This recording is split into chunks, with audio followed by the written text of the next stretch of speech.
Welcome to Samba Samba. Enjoy the video. In this video, I will show you how to put up a gazebo frame. First, select a flat, clear spot in your yard, allowing at least 1 foot of space around the gazebo's footprint for comfortable assembly.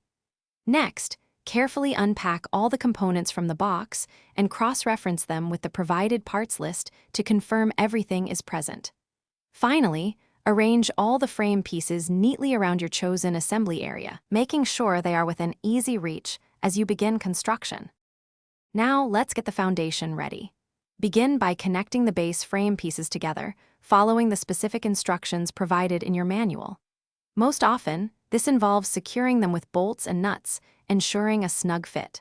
Once the base is complete, attach the 4 main corner legs to it, making sure each leg is firmly connected. Take a moment to double-check all these initial connections.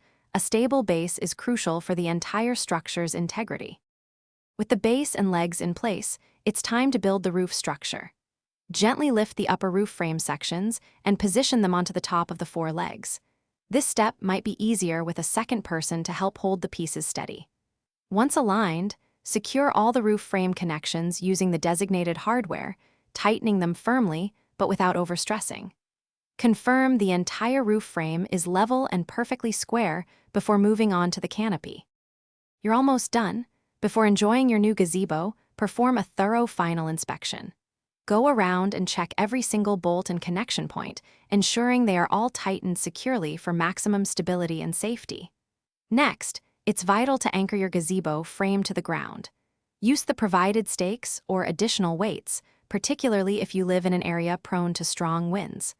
Once the frame is completely secure and stable, you can then add your canopy or fabric cover. Thanks for watching. Consider subscribing if we helped you.